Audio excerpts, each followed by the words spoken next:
Right now, as you listen to this, your mind is being hijacked. Every few seconds, your attention is being pulled in different directions.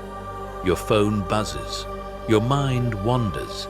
You think about what happened yesterday or worry about tomorrow. And while this is happening, while your focus is scattered like confetti in the wind, someone else is using their laser-focused attention to build the life you want. This isn't just about productivity. This isn't just about getting more done. This is about the fundamental law that governs all success, all achievement, all transformation. Where focus goes, power flows. And if you can't control your thoughts, if you can't direct your focus, then you can't control your life. The most successful people on the planet aren't just lucky. They aren't just talented. They have mastered the one skill that multiplies every other skill they possess. They have learned to control their thoughts and direct their focus like a laser beam. While everyone else's attention is scattered, theirs is concentrated. While everyone else is distracted, they are deliberate. And that makes all the difference. By the end of this, you will understand why your current level of focus is keeping you trapped. You will discover the science behind mental control and why your brain fights against you. Most importantly, you will have a complete system for taking back control of your mind and directing your focus toward what matters most. This is not theory. This is the blueprint for mental mastery. Chapter 1. The focus crisis that's destroying your potential. Let me tell you something that will shock you. The average person checks their phone 6 times per day. That's once every 10 minutes during waking hours. But it gets worse. Every time you get distracted, it takes an average of 23 minutes to fully refocus on what you were doing. Do the math. If you're getting distracted every few minutes, you're never actually focused at all. You're living in a state of continuous partial attention, and it's killing your potential. While you think you're multitasking, what you're really doing is task switching at light speed. And each switch costs you mental energy, clarity, and power. You're burning cognitive fuel without getting anywhere, like spinning your wheels in mud. But here's what's really happening. Every time your focus scatters, you're not just losing time, you're losing the compound effect of concentrated effort. Think about sunlight. Spread out. It warms you. But focused through a magnifying glass, it can start a fire. Your attention works the same way. Scattered, it accomplishes nothing. Focused, it becomes unstoppable. The people who are dominating in every field understand this. They know that in a world full of distractions, the ability to focus has become a superpower. While everyone else is checking notifications, scrolling feeds, and jumping from task to task, they are going deep. They are entering flow states that most people haven't experienced in years. And in those states, they are creating value, solving problems, and building empires. You see this everywhere. The entrepreneur who built $1 million business didn't do it by checking email every 5 minutes. They did it by entering deep work sessions where they could think strategically, solve complex problems, and execute with precision. The athlete who dominates their sport didn't get there by having their mind on 10 different things. They trained their focus like a muscle until they could shut out everything except what mattered in that moment. But most people never learn this skill. They never train their focus. They let their attention be pulled in every direction by notifications, by social media, by the endless stream of information coming at them every day. They think they're staying connected, But what they're really doing is disconnecting from their own power, and the cost is enormous. When your focus is scattered, your energy is scattered. When your energy is scattered, your results are scattered. You end up working twice as hard for half the results because you never fully commit your mental resources to any one thing. You live in a state of mental mediocrity, always busy but never truly productive, always moving but never making real progress. This is why the gap between successful people and everyone else keeps growing. It's not just about talent or opportunity. It's about focus. The successful have learned to control their attention, and everyone else is letting their attention be controlled by forces outside themselves. One group is driving, the other is being driven. One group is focused, the other is fragmented, and the results speak for themselves. Chapter 2. The neuroscience of mental control and why your brain works against you. Your brain wasn't designed for the modern world. It was designed for survival in an environment where paying attention to everything could mean the difference between life and death. Every sound could be a predator. Every movement could be a threat. So your brain developed an attention system that's constantly scanning for new information, constantly ready to switch focus to whatever might be important. This served us well when we were living in small tribes and facing physical dangers. But in today's world, this ancient wiring is working against you. Your brain still treats every notification like a potential threat, every email like an emergency, every social media update like vital information you can't afford to miss. It's trying to protect you, but it's actually sabotaging your success. Here's what happens in your brain when you try to focus. The prefrontal cortex, your brain's CEO, tries to maintain attention on your chosen task. But at the same time, other parts of your brain are constantly scanning for distractions. When something grabs your attention, it triggers a dopamine release. This feels good, so your brain wants more. Before you know it, you're caught in a dopamine-seeking loop, constantly craving the next hit of stimulation. This is why willpower alone isn't enough. You're not just fighting against distraction. You're fighting against millions of years of evolutionary programming. Your brain is literally wired to seek novelty, to pay attention to new things, to constantly switch focus. And in our modern environment, there's an endless supply of novelty available at the touch of a button. But here's the incredible thing about your brain. It's also incredibly adaptable. This is called neuroplasticity, and it means you can actually rewire your brain for better focus. Every time you choose to maintain attention instead of getting distracted, you strengthen the neural pathways associated with focus. Every time you resist the urge to check your phone, you're building mental muscle.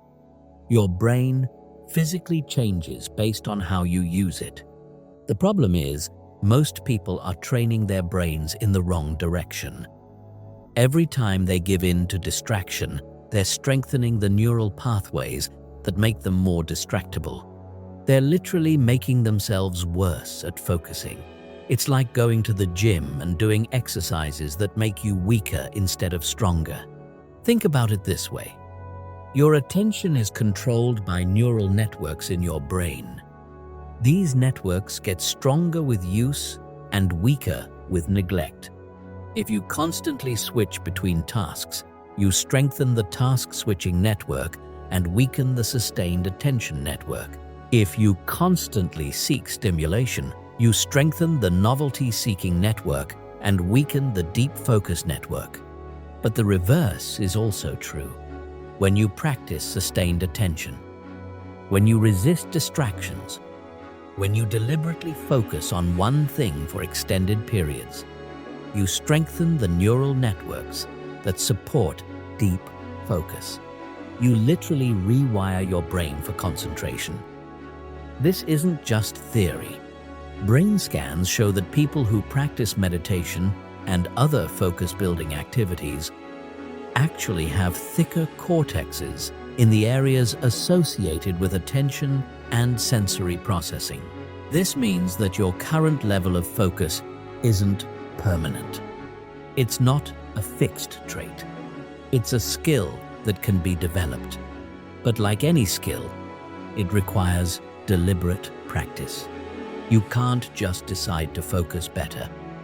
You have to train your brain systematically and consistently to strengthen the neural pathways that support sustained attention. The most successful people intuitively understand this. They don't rely on willpower to stay focused. They create systems and environments that make focus easier and distraction harder. They train their brains like athletes train their bodies, with deliberate practice designed to build mental muscle. Chapter 3. The 4 deadly focus killers that keep you mentally weak. There are 4 invisible enemies destroying your mental power right now. These aren't obvious distractions like social media or notifications. These are deeper patterns that most people never recognize, which is why they never escape them. If you don't identify and eliminate these focus killers, all the productivity techniques in the world won't save you. Focus killer number 1. The multitasking myth. You've been lied to. The idea that multitasking makes you more productive is one of the most damaging myths of the modern world. When you think you're multitasking, what you're actually doing is rapidly switching between tasks. And every switch has a cost. Researchers call this task switching penalty. And it's devastating. Every time you switch from one task to another, your brain needs time to reorient. It has to figure out where you left off, what you were thinking about, what your next move should be. This transition period can last anywhere from a few seconds to several minutes, depending on the complexity of the tasks. But it gets worse. The more complex the tasks, the higher the switching cost. If you're trying to write an important email while thinking about a presentation you have to give later while mentally planning your weekend, you're not doing 3 things at once. You're doing each thing poorly. Your email lacks clarity because your attention is divided. Your presentation suffers because you're not fully engaged with the material. And your weekend planning is superficial because you're not really thinking it through. High performers understand this. They don't multitask. They monotask with intensity. When they're working on something important, that's the only thing they're working on. They give it their full attention, their full mental resources, their complete focus. And because they're not diluting their attention across multiple tasks, they accomplish more in less time and with higher quality results. Focus killer number 2. Decision fatigue drain. Every decision you make throughout the day depletes your mental energy. From what to wear, to what to eat, to which email to answer first, you're making hundreds of micro decisions that gradually wear down your cognitive resources. By the end of the day, you don't have the mental energy left for the important stuff. This is why successful people automate as many decisions as possible. They wear the same type of clothes every day. They eat the same breakfast. They follow routines that eliminate unnecessary decision-making. They understand that mental energy is finite, and they want to conserve it for the decisions that actually matter. But most people do the opposite. They waste their mental energy on trivial decisions throughout the day, then wonder why they can't focus when it matters. They spend 10 minutes deciding what to have for lunch, then can't concentrate on important work in the afternoon. They debate whether to check their email now or later, burning mental fuel on decisions that shouldn't require any thought at all. The solution is ruthless prioritization of your mental energy. Identify the decisions that actually matter, the ones that move you toward your goals, and preserve your cognitive resources for those. Everything else should be automated, eliminated, or delegated. Focus killer number 3, the always-on addiction. Your phone isn't just a communication device. It's a slot machine designed to capture and monetize your attention. Every notification is engineered to trigger a dopamine response. Every app is designed to keep you scrolling. Every platform is optimized to make you addicted. And it's working. The average person spends over 7 hours a day looking at screens. That's more time than they spend sleeping, more time than they spend with their family, more time than they spend on any single activity except work. And even at work, they're often distracted by screens. This isn't just a productivity problem. It's literally rewiring your brain for distraction. Every time you check your phone, you're training your brain to seek immediate gratification instead of tolerating delayed rewards. You're conditioning yourself to crave constant stimulation instead of being comfortable with sustained attention. The most focused people treat their devices like tools, not entertainment.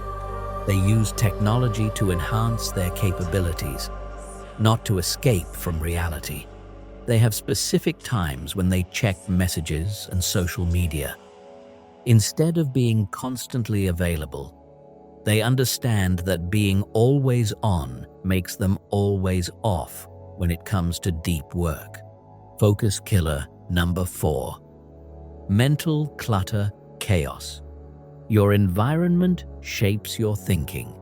If your physical space is cluttered, your mental space becomes cluttered. If your digital life is disorganized, your thoughts become disorganized. Chaos in your surroundings creates chaos in your mind. Most people underestimate how much their environment affects their ability to focus. They try to do important work in spaces filled with distractions. They keep their phones on their desk while trying to concentrate. They work in noisy environments and wonder why they can't think clearly. They have dozens of browser tabs open and question why they feel mentally scattered. Your environment should support your focus, not fight against it. Every object in your workspace should have a purpose. Every tool should be deliberately chosen.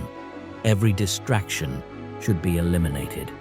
The most productive people design their environments like laboratories for concentration. Everything supports the work. Nothing detracts from it. This extends to your digital environment too. Your computer desktop should be clean. Your browser should have only the tabs you need. Your phone should be in another room or at least face down when you're doing important work. You need to take control of your environment before you can take control of your mind. These 4 focus killers work together to create a perfect storm of distraction. The multitasking fragments your attention. The decision fatigue depletes your mental energy. The always-on addiction rewires your brain for instant gratification. And the mental clutter makes it impossible to think clearly. Together, they ensure that you never reach your full potential. But once you identify them, once you understand how they're sabotaging your success, you can begin to eliminate them. And when you do, you'll discover a level of mental power you forgot you had. Chapter 4. The Focus Power System for Complete Mental Domination. Now that you understand what's working against you, It's time to build the system that will give you complete control over your thoughts and attention. This isn't just another productivity technique. This is a comprehensive framework for mental domination that will transform how you think, work, and live. The Focus Power System is built on 4 pillars: attention architecture, cognitive control, flow state engineering, and power channeling. Master these 4 elements, and you'll be able to direct your mental resources with surgical precision toward whatever matters most. Let's break down each pillar. Pillar 1. Attention architecture. This is about designing your environment and your systems to support sustained focus instead of fragmenting it. Most people work against their own architecture. They create environments that make distraction easy and focus hard. Then they wonder why they can't concentrate. Attention architecture starts with understanding that your environment is an extension of your mind.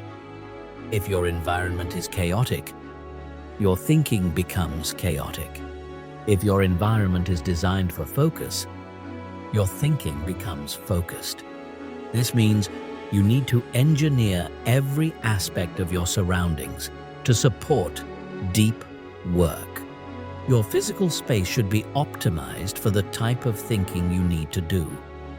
If you're doing creative work, you might need inspiring visuals and natural light. If you're doing analytical work, you might need a clean, minimal space that eliminates visual distractions. If you're doing communication-heavy work, you might need multiple monitors and easy access to your communication tools. But it goes deeper than just your physical space. Your temporal architecture matters too. This is about designing your schedule to protect your peak mental energy for your most important work. Most people do this backward. They waste their best hours on trivial tasks, then try to do important work when they're mentally drained. High performers do the opposite. They identify when their mental energy is highest, usually in the morning, and block out that time for their most important work. They batch similar tasks together to minimize task switching costs. They create buffer zones around their deep work sessions to ease into and out of focus states. Your digital architecture is equally important.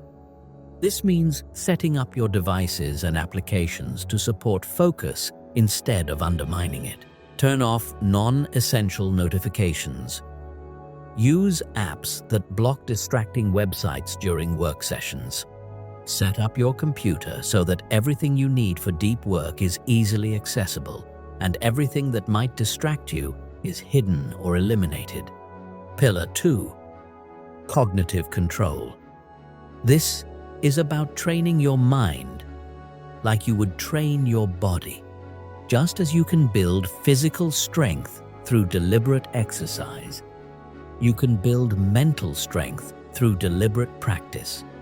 Cognitive control is the foundation of all mental performance. The key insight is that attention is like a muscle. The more you use it deliberately, the stronger it becomes. The more you let it wander, the weaker it gets. Most people never train their attention muscle, then wonder why they can't sustain focus when they need it. Cognitive control training starts with learning to notice when your attention has wandered. This sounds simple, but it's actually quite difficult. Most people are unconscious of their mental state. Their minds wander constantly, and they don't even realize it's happening. The first step is developing metacognitive awareness, which is the ability to observe your own thinking. Once you can catch your mind wandering, you can begin to redirect it. This is where the real training happens. Every time you notice your attention has drifted and you deliberately bring it back to your chosen focus, you're doing a mental repetition. You're strengthening the neural pathways that support sustained attention. This is why meditation is so powerful for developing focus. It's not about relaxation or stress relief, although those are nice side effects. It's about training your mind to maintain attention on a chosen object, whether that's your breath, a mantra, or a visual focus point. Every time your mind wanders and you bring it back, you're building cognitive control. But meditation isn't the only way to build cognitive control. Any activity that requires sustained attention will strengthen this mental muscle. Reading challenging books without distractions, working on complex problems without switching tasks, having deep conversations without checking your phone. These are all forms of attention training. Pillar 3. Flow state engineering. Flow is the state of complete absorption in an activity. It's when you're so focused that everything else disappears. Time seems to slow down or speed up. Self-consciousness fades away. You feel like you're operating at peak capacity, effortlessly handling challenges that would normally stretch your abilities. Flow isn't just a nice experience. It's a high-performance state where you accomplish more in a few hours than most people accomplish in days. When you're in flow, your cognitive resources are fully aligned with your task. There's no mental friction, no inner resistance, no competing thoughts. All of your mental power is channeled toward a single objective. The problem is that most people experience flow rarely and randomly. They wait for it to happen instead of deliberately creating the conditions that make it more likely. Flow state engineering is about understanding the specific conditions that trigger flow and systematically creating those conditions. Flow requires a balance between challenge and skill. If a task is too easy, you get bored. If it's too difficult, you get anxious. But when the challenge matches your skill level, when you're stretched but not overwhelmed, flow becomes possible. This means you need to continuously calibrate your challenges to match your growing abilities. Flow also requires clear goals and immediate feedback. You need to know exactly what you're trying to accomplish, and you need to be able to tell in real time whether you're succeeding. Vague goals and delayed feedback kill flow. Specific objectives and immediate feedback enhance it. Perhaps most importantly, flow requires the elimination of distractions. You can't enter a flow state if part of your mind is thinking about something else. This is where your attention architecture and cognitive control training pay off. The better you are at eliminating external distractions and controlling internal distractions, the more easily you can access flow states. Pillar 4. Power channeling. This is about directing your focused attention toward the activities that create the greatest impact. You can have perfect focus, but if you're focused on the wrong things, you won't get the results you want. Power channeling ensures that your mental resources are invested in activities that generate maximum return. Power channeling starts with ruthless prioritization. You need to identify the few activities that create disproportionate results and focus almost exclusively on those. This is the 80/20 principle applied to attention management. 20% of your activities probably generate 80% of your results. The key is identifying that 20% and protecting it with laser focus. Most people do the opposite. They give equal attention to everything on their to-do list. They spend as much mental energy on trivial tasks as they do on game-changing work. They let urgent but unimportant activities steal attention from important but non-urgent priorities. This is why they stay busy but never seem to make real progress. Power channeling also involves understanding the different types of thinking required for different types of work. Creative work requires divergent thinking, where you generate many possible solutions. Analytical work requires convergent thinking, where you evaluate and refine solutions. Strategic work requires systems thinking, where you consider relationships and long-term consequences. Each type of thinking requires different mental conditions. Creative thinking often benefits from relaxed focus and varied inputs. Analytical thinking requires intense focus and elimination of distractions. Strategic thinking needs perspective and time to process complex information. Understanding these differences allows you to match your mental state to your task requirements. The ultimate goal of power channeling is to create compound returns from your focused attention. When you consistently direct high-quality focus toward high-impact activities, the results multiply over time. Skills build on skills. Insights lead to breakthroughs. Small improvements compound into massive advantages. This is how focused individuals eventually leave unfocused competitors far behind. Chapter 5. Building your mental fortress against distraction. Your mind is under constant siege. Every moment of every day, forces are trying to capture your attention and redirect it toward their own interests. Social media companies want your attention so they can sell it to advertisers. News organizations want your attention so they can generate clicks and revenue.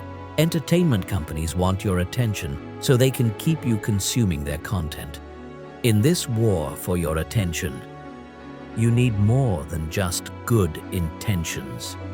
You need a fortress.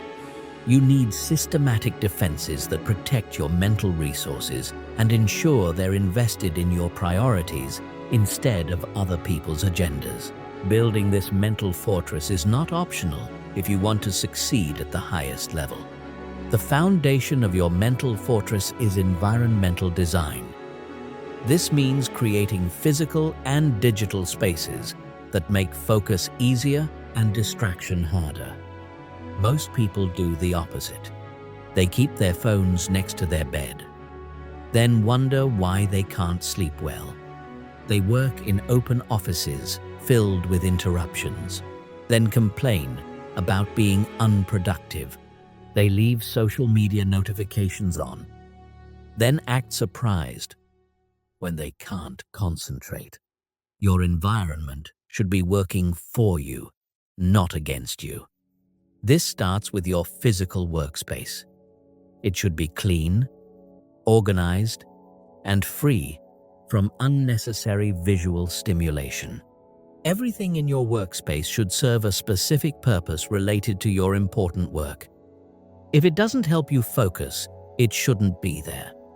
Your desk should contain only what you need for your current task. Extra papers, unrelated books, personal items that trigger memories or emotions should be stored elsewhere. Your workspace is not a place for decoration or personal expression. It's a tool designed for one purpose: helping you think clearly and work effectively. Lighting matters more than most people realize. Natural light is ideal, but if that's not available, you want bright, consistent illumination that doesn't create shadows or glare. Poor lighting forces your brain to work harder to process visual information, which reduces the mental energy available for your actual work. Temperature control is equally important. If you're too hot or too cold, part of your mental processing is devoted to dealing with physical discomfort instead of focusing on your task. The ideal temperature for cognitive performance is usually between 68 and 72 degrees Fahrenheit. But the key is finding what works best for you and maintaining consistency. Sound environment requires careful attention.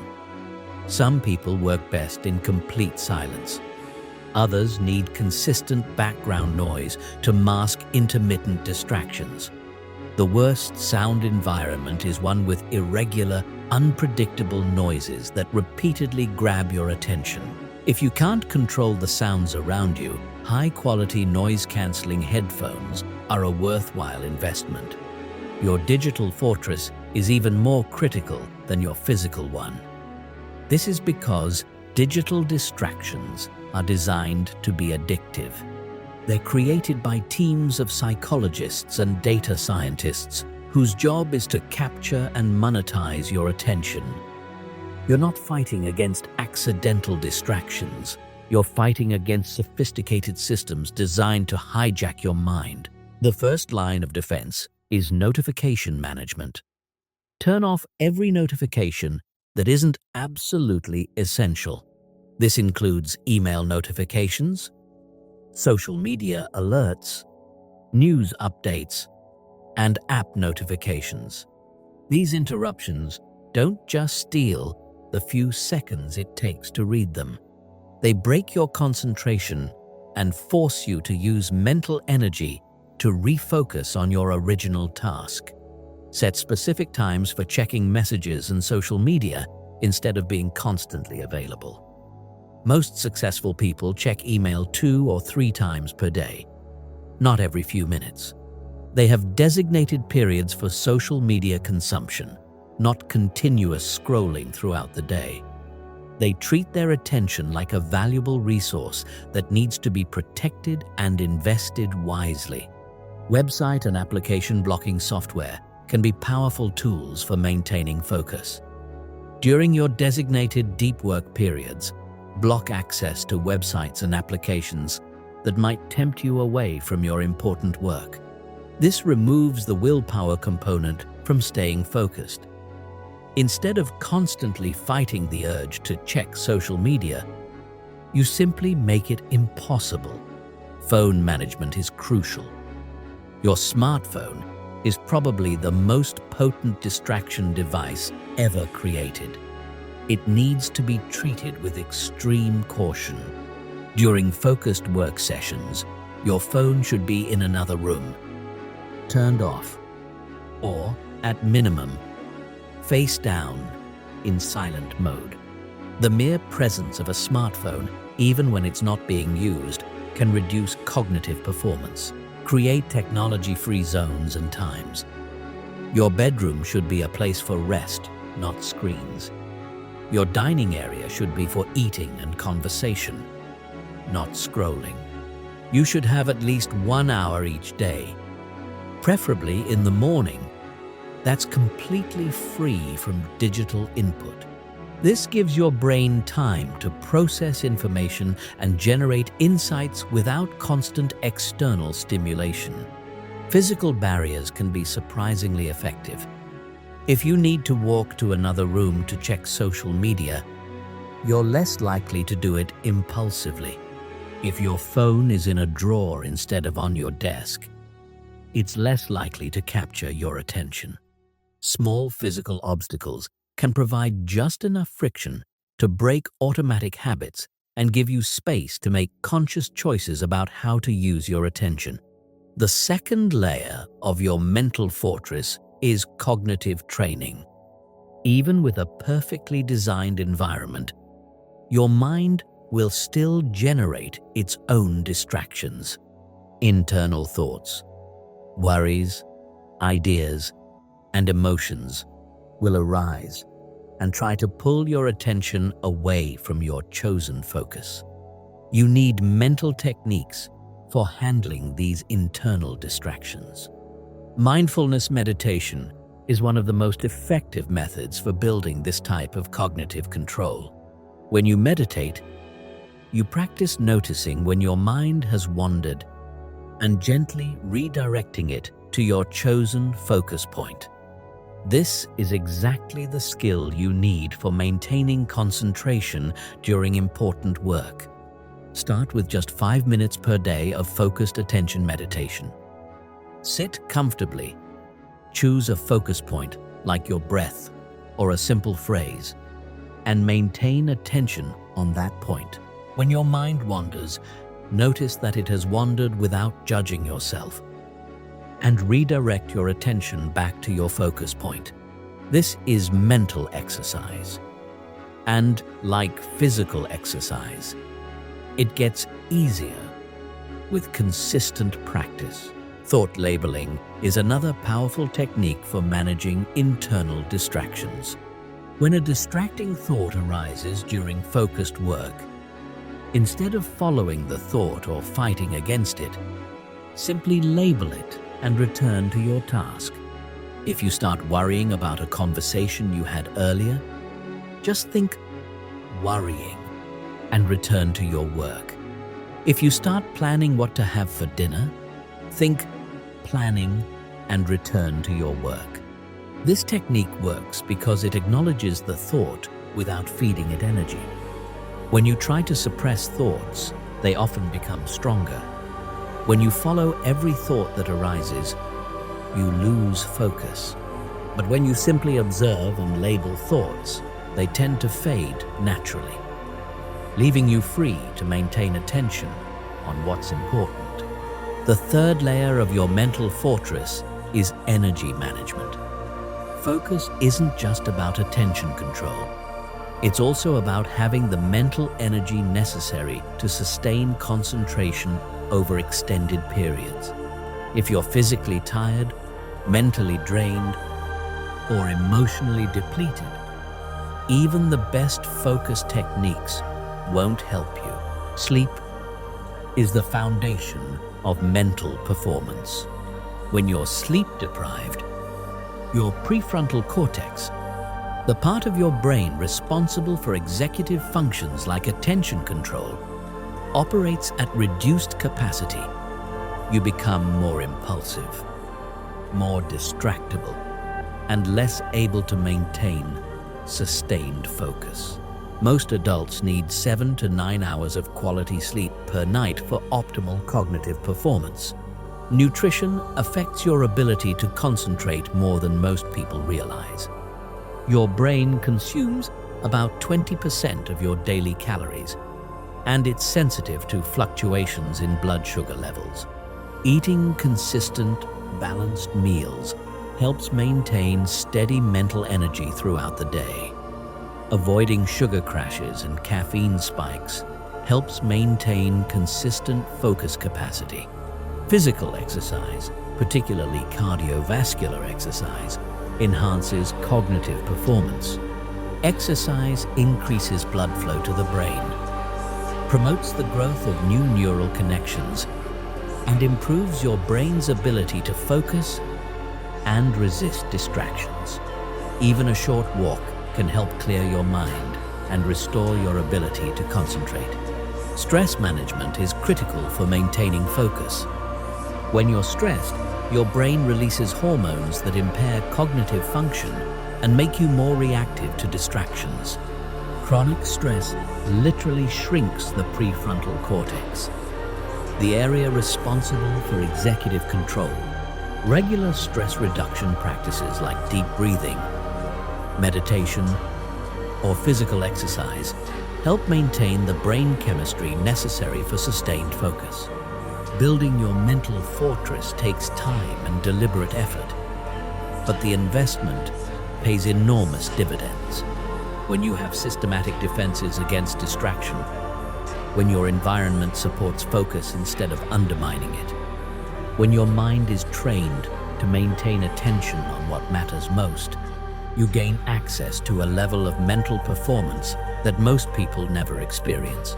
You become capable of sustained, high-quality thought that generates insights, solutions, and results that seem impossible to those operating from a scattered, reactive mental state. Chapter 6. The compound effect of concentrated thought. Here's what separates the truly successful from everyone else. It's not just that they can focus for a few minutes or even a few hours. It's that they understand the compound effect of concentrated thought. Every hour of deep, focused work doesn't just produce results for that hour. It builds cognitive momentum that makes the next hour even more productive. Think about it like compound interest in investing. When you invest money, you don't just earn returns on your original investment. You earn returns on your returns. Your money grows exponentially over time because each gain becomes the foundation for future gains. Focused thinking works exactly the same way. When you spend an hour in deep concentration, you're not just completing tasks. You're strengthening your focus muscle. You're building neural pathways that make future concentration easier. You're developing insights that inform future work. You're creating cognitive momentum that carries forward into everything else you do. But most people never experience this compound effect because they never sustain focus long enough to generate momentum. They work in 15-minute fragments, interrupted by distractions. They switch between tasks so frequently that they never build depth in any area. They mistake activity for productivity and wonder why their results don't improve over time. The compound effect of concentrated thought explains why some people seem to accomplish impossible amounts of high-quality work. They're not just working more hours. They're accessing multiplier effects that come from sustained mental engagement. Each day of focused work makes them capable of even higher levels of performance the next day. Consider what happens when you spend 3 uninterrupted hours working on a complex problem. The first 30 minutes might feel difficult as your mind settles into the work. The second 30 minutes become easier as you gain momentum. By the second hour, you're operating at a higher cognitive level than when you started. By the third hour, you're making connections and generating insights that wouldn't have been possible in scattered 15-minute sessions. This deep engagement doesn't just solve the immediate problem.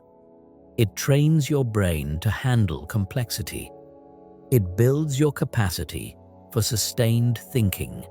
It develops pattern recognition that helps you solve future problems faster.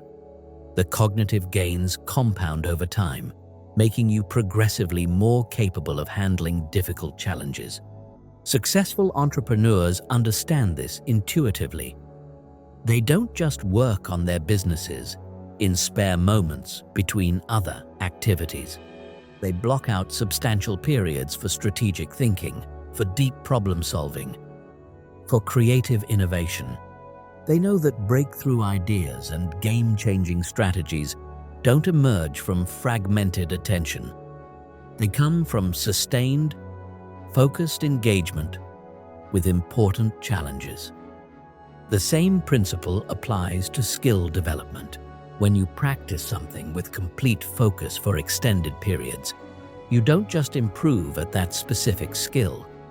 You improve your ability to learn. You develop more sophisticated mental models. You build cognitive flexibility that transfers to other areas.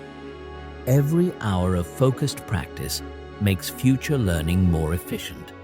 This is why the gap between focused and unfocused people keeps growing over time. The focused individuals are building compound cognitive returns. They're getting better at focusing, which allows them to focus longer, which generates even better results, which motivates them to focus more. It's a positive feedback loop that creates exponential improvement over time. Meanwhile, unfocused people are caught in a negative feedback loop.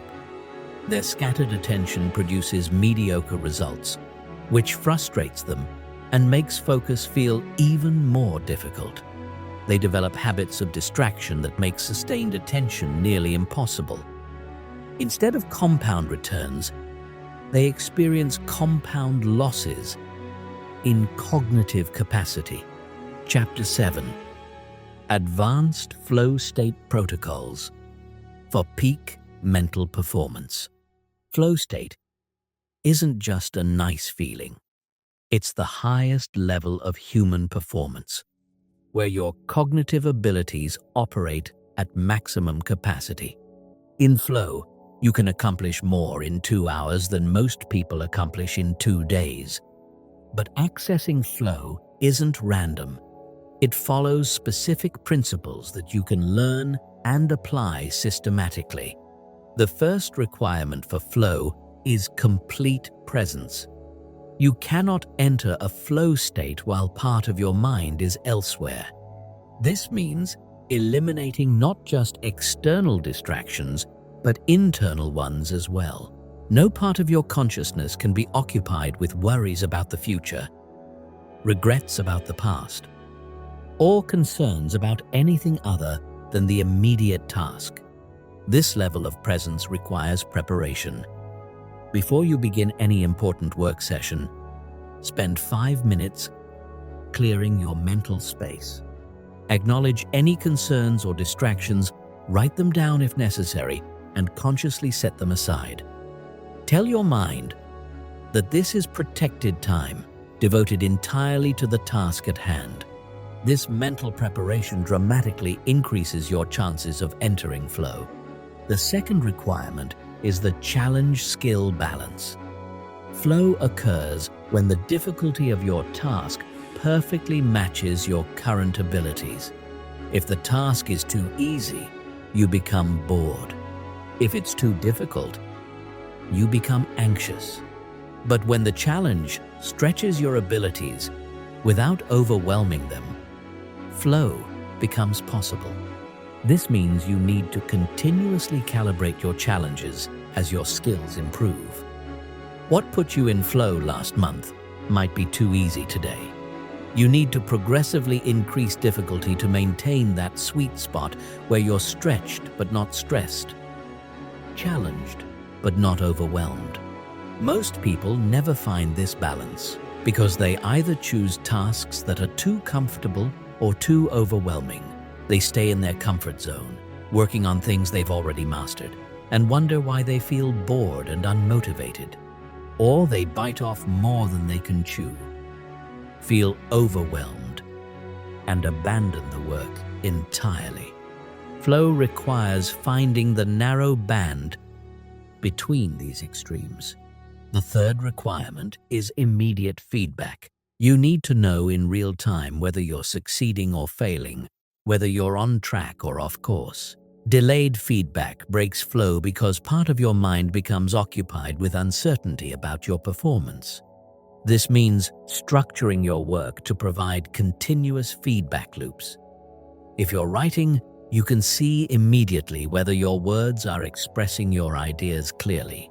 If you're solving problems, you can test solutions quickly to see if they work. If you're learning new skills, you can practice in ways that reveal mistakes immediately so you can correct them. Many people sabotage their flow potential by working on projects with vague goals and delayed feedback. They spend weeks on initiatives without knowing whether they're making progress.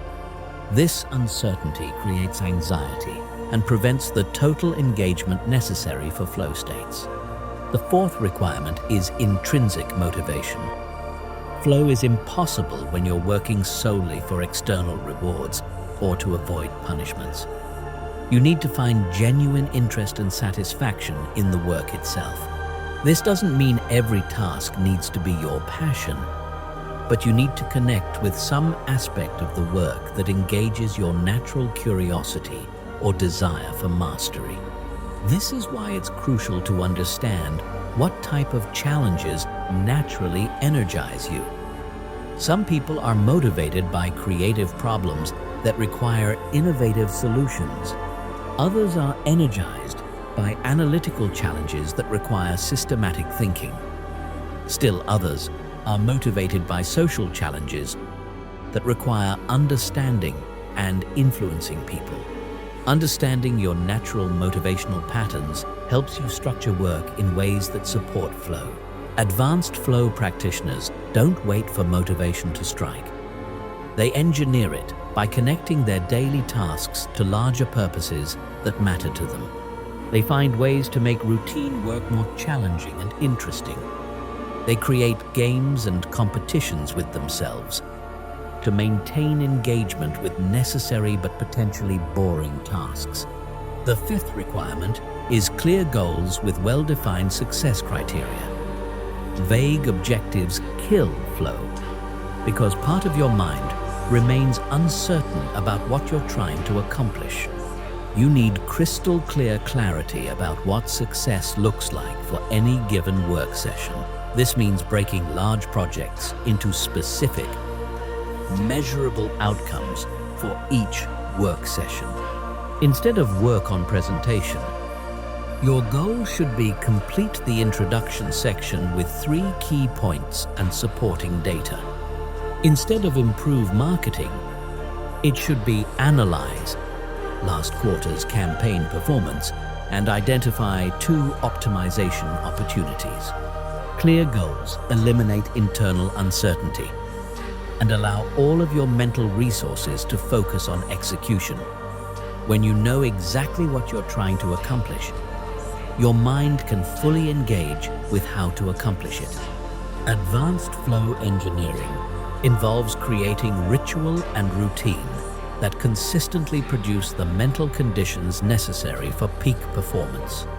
This might include specific music that signals to your brain that it's time for deep work. It might include physical warm-up exercises that prepare your mind for concentration. It might include breathing techniques that shift your nervous system into an optimal state for sustained focus. The most productive people don't rely on inspiration or mood to access flow states. They have systematic approaches that reliably produce the psychological conditions where flow becomes possible. They treat flow as a skill that can be developed rather than a random occurrence that sometimes happens by accident. Chapter 8. Focus specialization for different types of mental work. Not all mental work requires the same type of focus. Creative work demands a different cognitive approach than analytical work. Strategic thinking requires different mental conditions than tactical execution. Most people use the same unfocused approach for all types of thinking and wonder why they're not more effective. Understanding the different modes of mental work and matching your focus style to your task requirements can dramatically improve both the quality and efficiency of your thinking. This is about becoming a specialist in cognitive performance, using the right mental tool for each type of challenge: creative focus, divergent thinking, and open awareness. Creative work requires generating new ideas, making novel connections, and exploring possibilities that don't yet exist. This type of thinking benefits from a more relaxed, open style of attention that allows your mind to make unexpected connections between seemingly unrelated concepts. Creative focus is less about intense concentration and more about sustained, gentle attention that allows ideas to emerge naturally. It's like the difference between a laser beam and ambient light.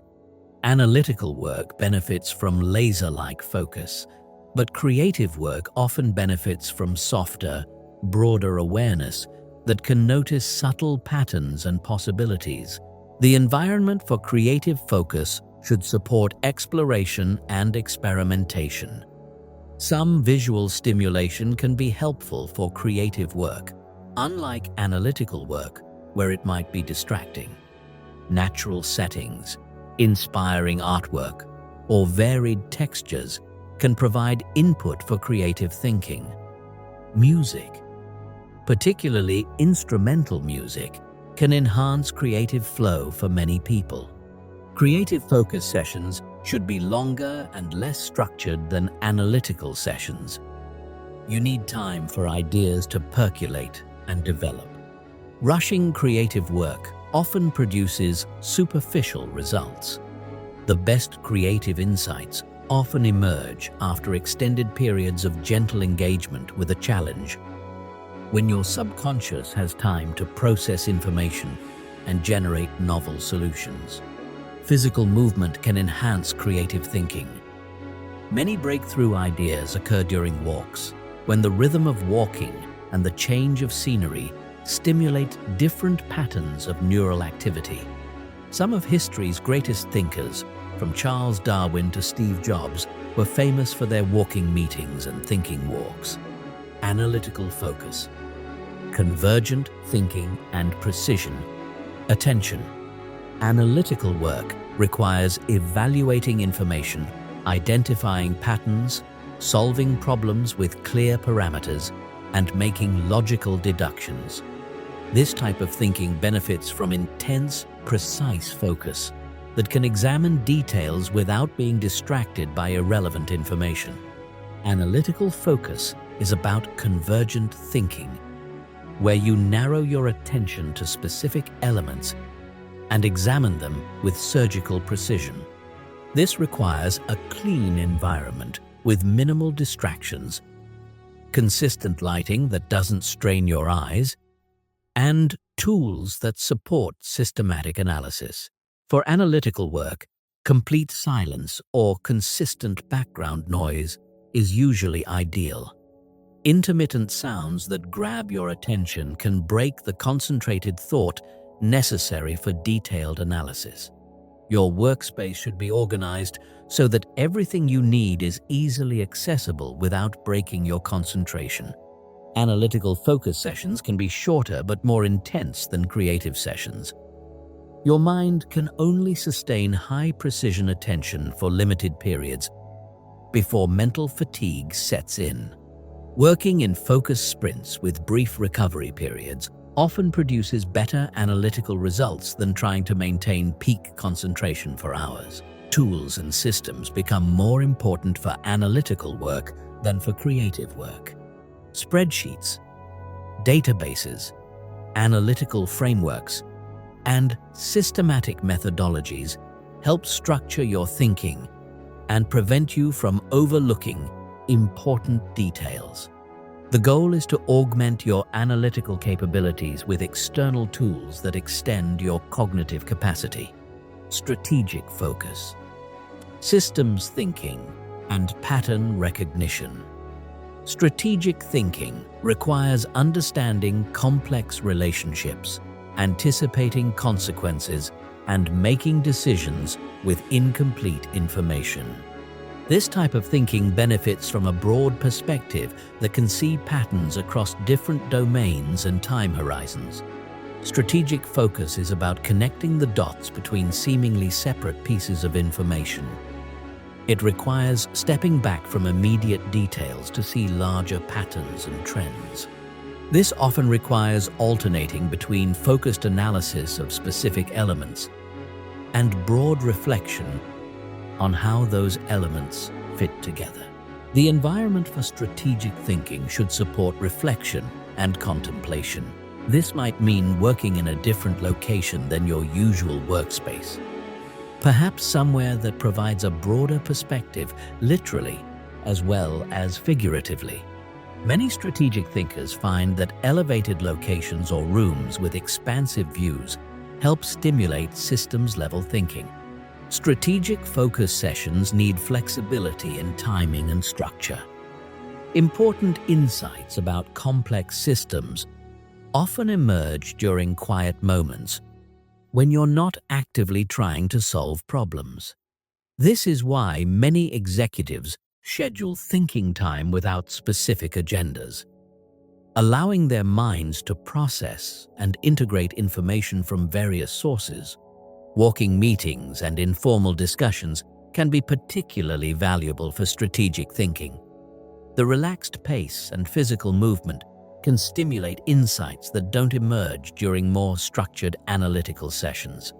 Some of the most important strategic decisions are made during conversations that don't feel like formal work sessions. Execution focus, single-point concentration, and systematic implementation. Execution work requires translating plans into action, maintaining consistency over time, and paying attention to details that ensure quality results. This type of thinking benefits from disciplined, systematic focus that can maintain quality standards while working efficiently. Execution focus is about sustained attention to process rather than outcome. It's about maintaining quality and consistency even when the work becomes routine. This requires a different type of mental discipline than creative or strategic work, where the thinking itself provides stimulation. The environment for execution work should minimize variability and support consistent performance. This means standardized tools, organized workflows, and minimal decisions about how to approach each task. The goal is to eliminate cognitive load from process decisions so all your mental energy can be devoted to quality execution. Execution focus benefits from rhythm and routine. Many people find that music with a consistent beat helps maintain steady productivity during execution work. Others prefer complete silence that allows them to hear their internal rhythm of work. The key is finding what supports sustained quality performance for you. Batch processing similar tasks can dramatically improve execution efficiency. Instead of switching between different types of work throughout the day, grouping similar activities reduces task switching costs and allows you to maintain execution focus for longer periods. This might mean dedicating specific days or times to particular types of execution work. Chapter 9. The Neuroplasticity Advantage and Long-Term Mental Transformation. Your brain is not fixed. Every thought you think, every action you take, every focused decision you make is literally reshaping your neural architecture.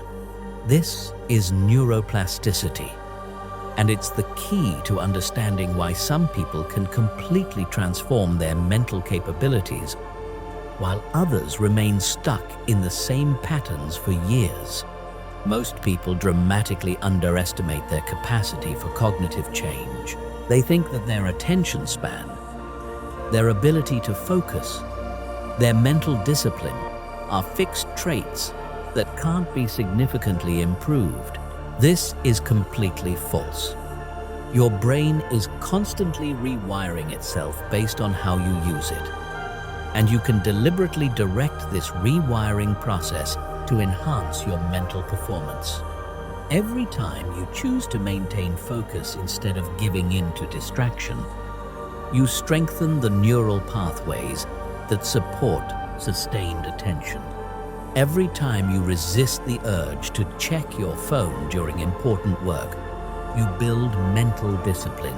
Every time you push through cognitive fatigue to maintain concentration, you expand your capacity for focused thinking. But the reverse is also true. Every time you give in to distraction, you strengthen the neural pathways that make you more distractible. Every time you let your mind wander during important tasks, you train your brain to be unfocused. Every time you choose immediate gratification over sustained effort, you make it harder to concentrate in the future. This means that your current level of focus is not your permanent level. It's simply the result of how you've been training your brain up to this point. If you've been training it for distraction, that's what you've gotten. But if you start training it for focus, that's what you'll develop. The choice is entirely yours. The science behind this is remarkable. Brain imaging studies show that people who engage in sustained attention practices actually develop thicker cortexes in the areas associated with focus and cognitive control. Meditation practitioners have larger prefrontal cortexes, the brain region responsible for executive functions like attention regulation and impulse control. But you don't need to meditate for hours to access these benefits. Even modest amounts of focused attention practice can produce measurable changes in brain structure. Studies show improvements in attention and cognitive control after just 8 weeks of brief daily meditation practice. The key is consistency over intensity. Practicing focused attention for 20 minutes every day produces better results than practicing for 3 hours once per week. This is because neuroplasticity responds to repetition over time, not to single intense sessions. Every day you practice, you're reinforcing the neural changes that support better focus. This has profound implications for how you approach mental development. Instead of waiting for motivation or inspiration to strike, you can systematically build the cognitive capabilities you want through deliberate practice. You can literally design your mental capabilities by choosing how to use your attention day after day. The compound effect of neuroplasticity explains why some people seem to have unlimited mental energy and focus, while others struggle with basic concentration. The high performers have been unknowingly training their brains for peak performance through years of focused work habits. The low performers have been unknowingly training their brains for distraction through years of scattered attention patterns. But here's the encouraging news. Neuroplasticity continues throughout your entire life. Your brain retains the ability to rewire itself regardless of your age or your current level of focus. It's never too late to start building better cognitive capabilities. The brain you have today is not the brain you have to keep tomorrow. The most dramatic changes occur in the first few months of consistent practice. Many people report significant improvements in their ability to concentrate within just a few weeks of implementing focused attention practices. This is because the brain prioritizes changes that are repeated consistently. When you practice focus every day, your brain treats this as important and allocates resources to supporting these capabilities. Advanced practitioners report that focused attention becomes progressively easier over time. What once required significant willpower eventually becomes natural and automatic. They reach a point where sustained concentration feels effortless, where deep work becomes their default mode rather than something they have to force themselves to do. This transformation extends beyond just work performance. People who develop strong focus capabilities report improvements in their relationships, their emotional regulation, their decision-making, and their overall life satisfaction. This is because attention control is a fundamental mental skill that influences every other aspect of cognitive performance. The long-term vision for your mental development should be complete cognitive autonomy. This means having full control over where you direct your mental resources, when you enter peak performance states, and how you respond to distractions and challenges. Instead of being reactive to environmental stimuli, you become proactive in directing your mental energy toward what matters most. This level of mental mastery doesn't happen overnight, but it is achievable for anyone willing to invest in systematic cognitive training. The brain changes you need are well within the normal range of human neuroplasticity. You don't need special genetics or exceptional talent. You just need consistency, patience, and a systematic approach to mental development. Chapter 10. Sustaining peak focus under pressure and adversity. The true test of your mental control isn't when everything is perfect. It's when everything is falling apart. Anyone can focus in ideal conditions with no distractions and unlimited time. But can you maintain clarity of thought when you're under deadline pressure? Can you think strategically when you're stressed? Can you make good decisions when everything seems to be going wrong? This is where most people's focus falls apart. They develop decent concentration skills during calm periods, but the moment pressure increases or adversity strikes, their mental discipline collapses. They revert to reactive thinking, scattered attention, and poor decision-making exactly when they need focus the most. Elite performers are different. They've learned to maintain focus not despite pressure and adversity, but because of it. They understand that challenging situations require even better mental control, not worse. They've developed systems for sustaining peak cognitive performance when the stakes are highest and the conditions are most difficult. The first principle of pressure focus is understanding that stress is not the enemy of peak performance, it's the fuel. Optimal performance occurs at moderate levels of arousal and challenge. No stress means no urgency, no energy, no peak performance. Too much stress overwhelms your cognitive systems and impairs thinking. But the right amount of stress enhances focus, increases energy, and sharpens decision-making. The key is learning to use stress as a performance enhancer rather than letting it become a performance inhibitor. This starts with reframing your relationship with pressure situations. Instead of seeing them as threats to be avoided, see them as opportunities to demonstrate your capabilities. Instead of hoping for easy conditions, embrace challenging conditions as chances to excel. This reframe changes your physiology. When you perceive stress as enhancing rather than threatening, your body produces a different hormonal response.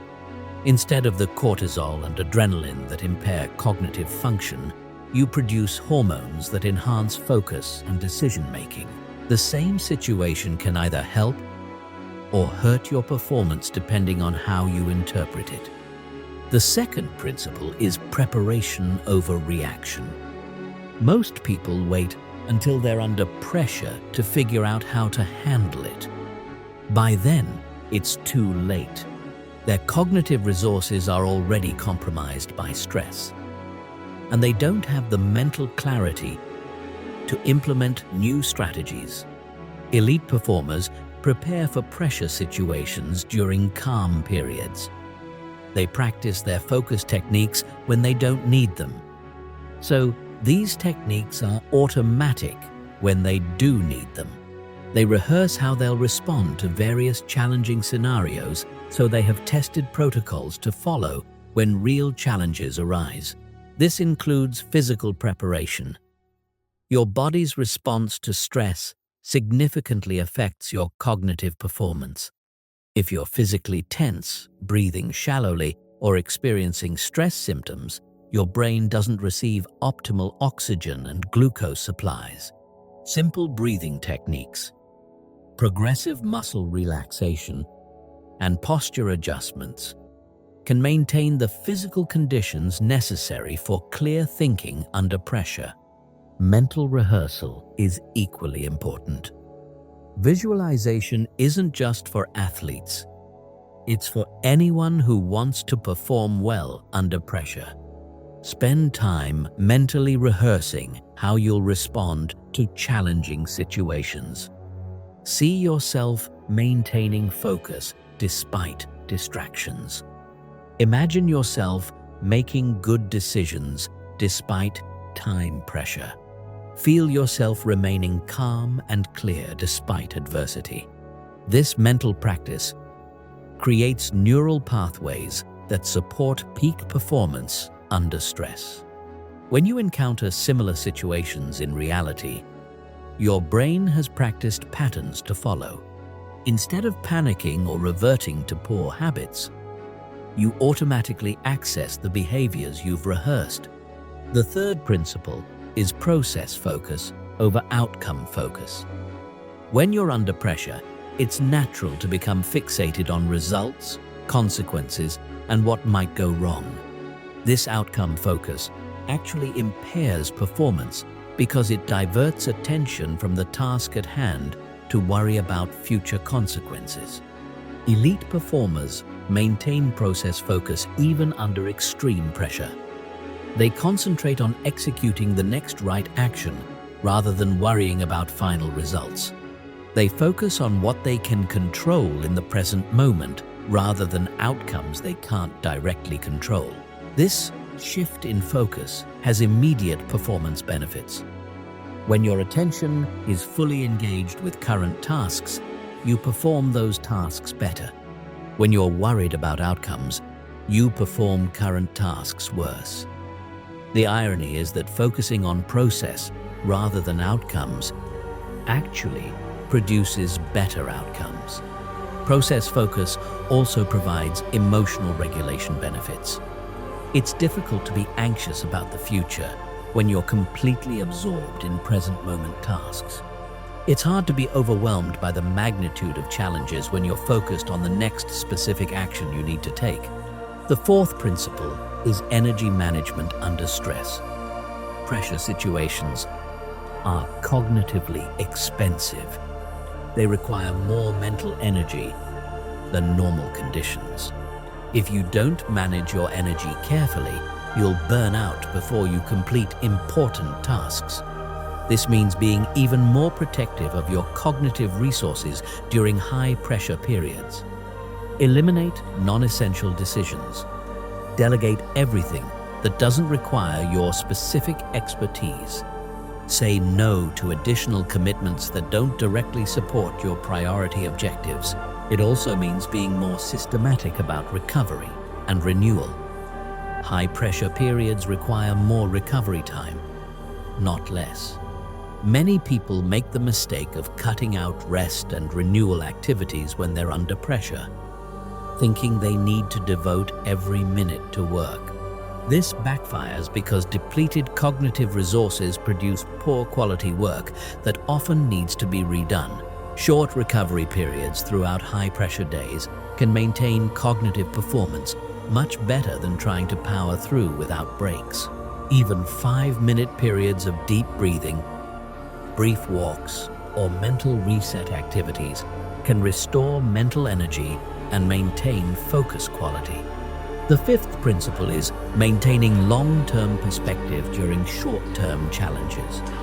Pressure situations can create tunnel vision, where immediate problems seem much larger and more significant than they actually are. This distorted perspective often leads to poor decisions and unnecessary stress.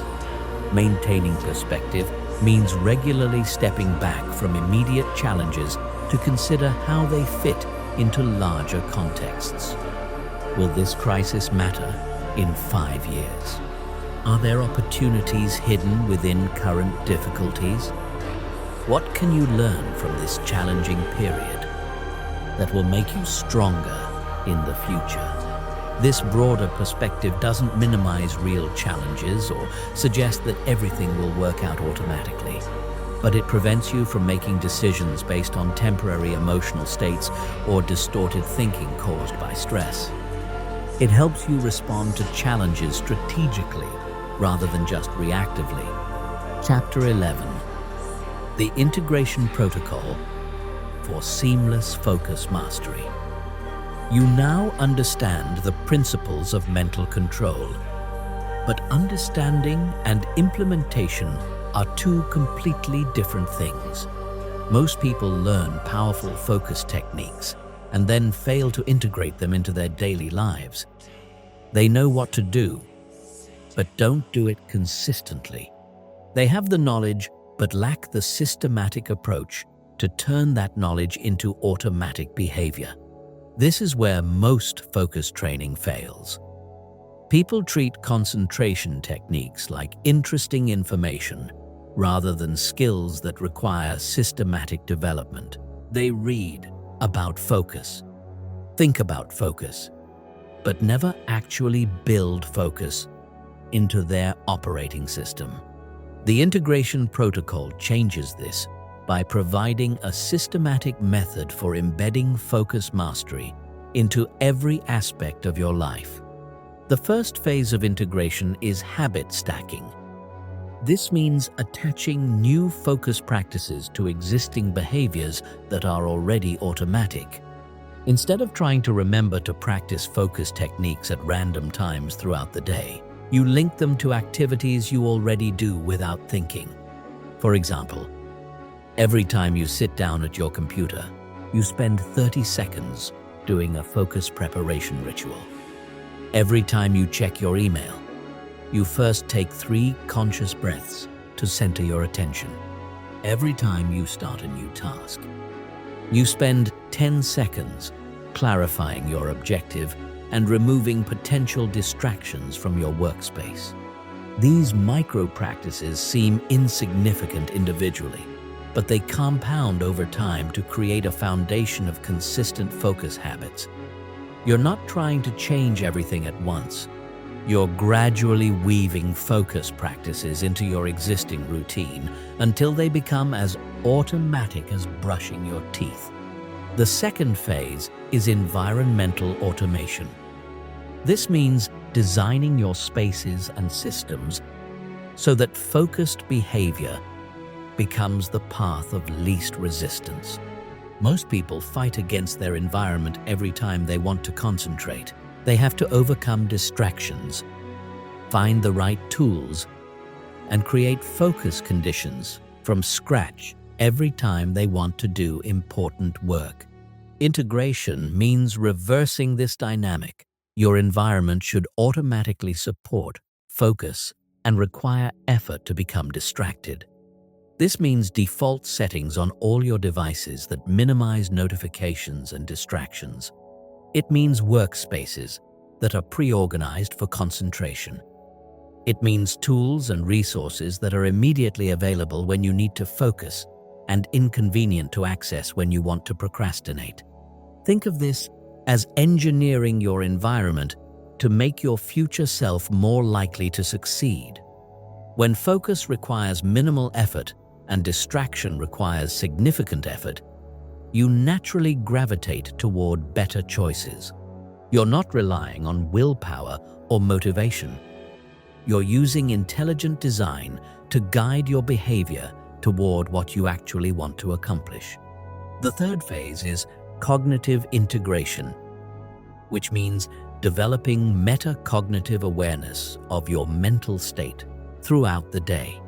This is the ability to monitor your own thinking, to notice when your focus is sharp or scattered, and to make real-time adjustments to optimize your cognitive performance. Most people are unconscious of their mental state.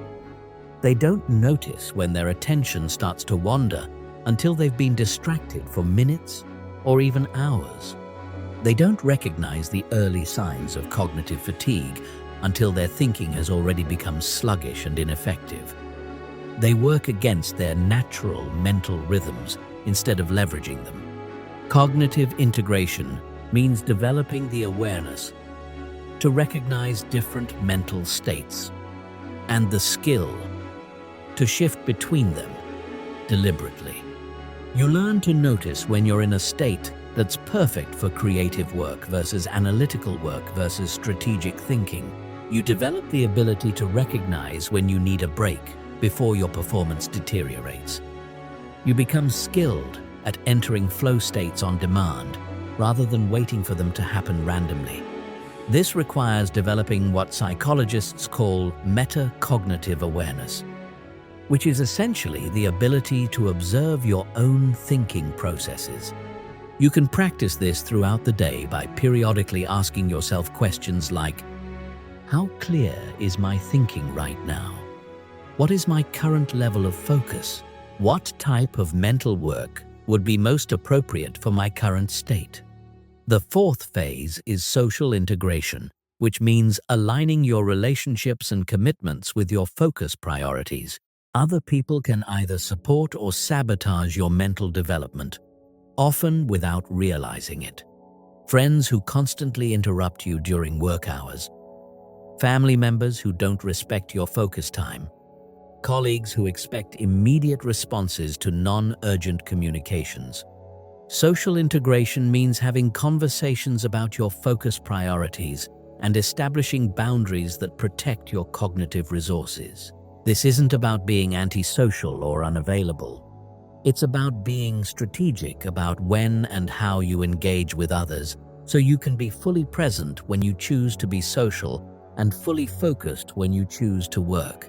This might mean establishing specific hours when you're available for non-urgent communications and other hours when you're not. It might mean explaining to people why you don't respond to messages immediately and when they can expect responses. It might mean creating physical or temporal boundaries around your most important work. The goal is to eliminate the constant background anxiety that comes from feeling like you should always be available to everyone. When you have clear boundaries and systems for managing social interactions, you can focus completely during work time and connect completely during social time. The fifth phase is temporal integration, which means designing your schedule to support sustained focus rather than fragmented attention. Most people's schedules are focus killers. They switch between different types of work every hour, interrupt deep work with meetings, and fragment their attention across multiple priorities throughout the day. Temporal integration means batching similar activities, protecting blocks of time for deep work, and creating daily and weekly rhythms that support sustained cognitive performance. This might mean dedicating entire mornings to creative work, afternoons to communication and meetings, and evenings to planning and reflection. It also means understanding your personal cognitive rhythms and aligning your most important work with your peak mental energy periods. Some people think most clearly first thing in the morning. Others hit their cognitive peak in the late morning or early afternoon. Still, others do their best thinking in the evening. The key is identifying your patterns and protecting those high-energy periods for your most important work. Temporal integration also involves creating recovery rhythms that prevent cognitive burnout. This means short breaks throughout focused work sessions, longer recovery periods between intense work days, and regular periods of complete mental rest, where you don't engage in any cognitively demanding activities. The integration protocol isn't something you implement all at once. It's a systematic process of gradually embedding focus mastery into every aspect of your life until concentrated attention becomes your default mode rather than something you have to consciously activate. When this integration is complete, peak mental performance becomes effortless and automatic rather than something you have to force. Chapter 12. The Psychology of Sustained Mental Excellence. The difference between people who achieve temporary focus improvements and those who sustain peak mental performance for decades comes down to psychology, not technique. Most focus training fails because it ignores the psychological foundations that make sustained excellence possible. You can learn the best concentration techniques in the world, but if you don't address the deeper psychological patterns that drive behavior, you'll eventually revert to old habits. Sustained mental excellence requires understanding and working with your psychological drives rather than against them. This means identifying what truly motivates you to maintain focus, what unconsciously sabotages your concentration efforts, and what psychological conditions support long-term commitment to mental development. The first psychological foundation is intrinsic motivation alignment. Most people try to improve their focus for external reasons. They want to be more productive so their boss will be impressed. They want to accomplish more so they'll feel successful compared to others. They want to develop concentration skills because they think they should, not because they genuinely want to. External motivation works temporarily. but it doesn't sustain long-term behavior change. When the external pressure is removed, the behavior disappears. When the novelty wears off, the motivation fades. When immediate results aren't visible, the effort stops. Intrinsic motivation is different. It comes from genuine interest, personal satisfaction, and internal drive for mastery. When you're intrinsically motivated to develop focus, you practice concentration techniques because you find the process inherently rewarding. You value mental clarity for its own sake, not just for the results it produces. This means connecting your focus development to deeper values and interests. If you value creativity, focus on how concentration enhances your creative capabilities. If you value contribution, focus on how mental clarity allows you to help others more effectively. If you value learning, focus on how sustained attention accelerates skill development. The psychological research is clear. Intrinsically motivated behavior is more persistent, more resilient to obstacles, and more likely to continue even when external rewards are removed. People who develop lasting focus skills are those who find genuine satisfaction in the process of mental training itself. The second psychological foundation is identity integration. Most people see focus techniques as something they do rather than something they are. They practice concentration exercises but don't see themselves as focused people.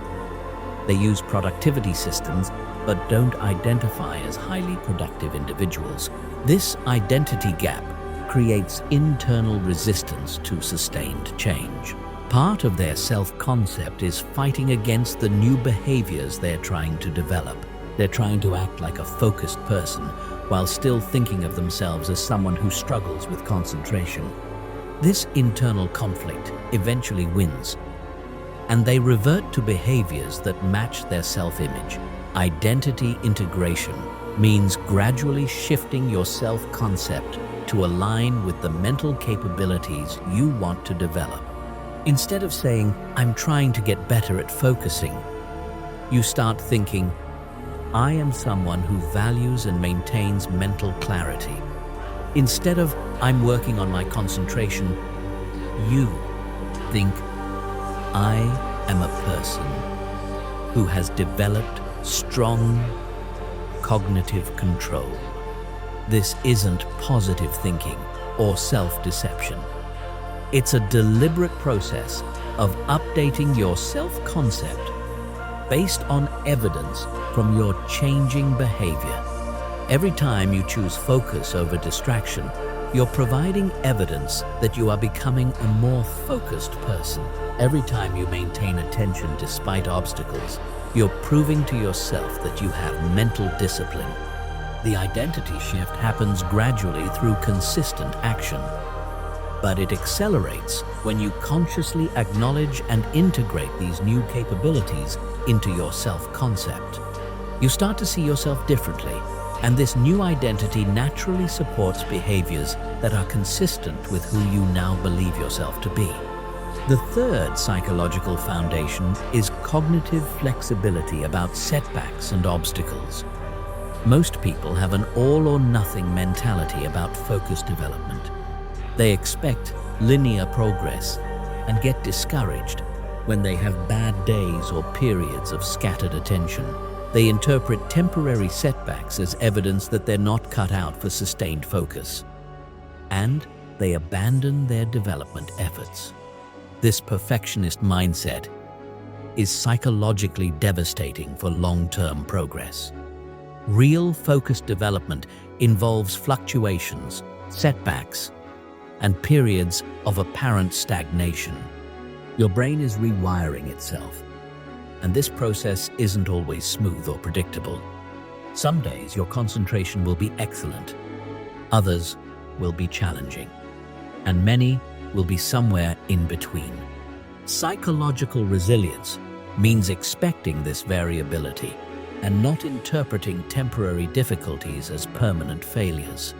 It means understanding that setbacks are part of the development process, not evidence that the process isn't working. It means maintaining long-term perspective, even during short-term challenges. This also means developing metacognitive awareness about your psychological patterns.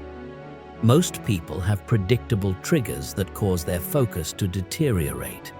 Certain types of stress, particular emotional states, specific environmental conditions, or relationship conflicts that consistently undermine their concentration efforts.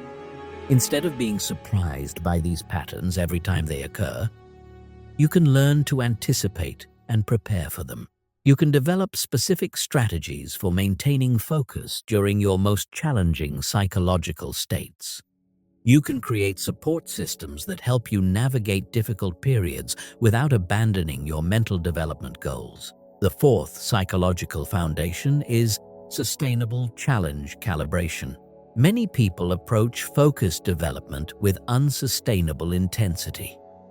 They try to transform their concentration abilities overnight through extreme measures. They commit to meditation practices that require hours per day, work schedules that eliminate all breaks, or focus regimens that are so demanding they can't maintain them for more than a few weeks. This approach almost always backfires. Extreme measures create psychological resistance and eventual burnout. When you can't sustain the intensity you've committed to, you feel like a failure and often abandon the entire focus development process. Sustainable challenge means finding the level of effort that stretches your capabilities without overwhelming your psychological resources.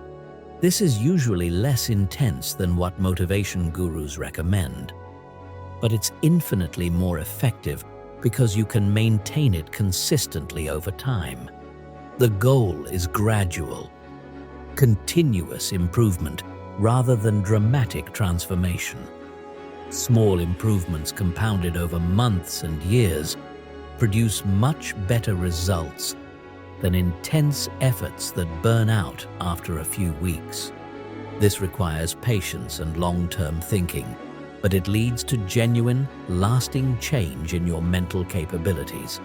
The fifth psychological foundation is purpose, connection.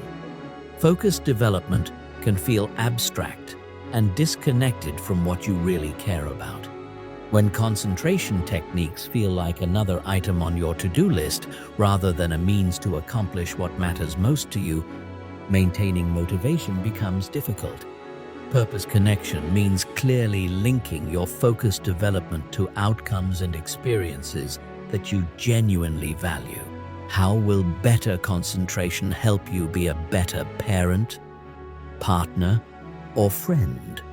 How will sustained attention enhance your ability to contribute to causes you care about? How will mental clarity help you create the kind of life you actually want to live? These connections need to be specific and personal, not generic or borrowed from other people's values.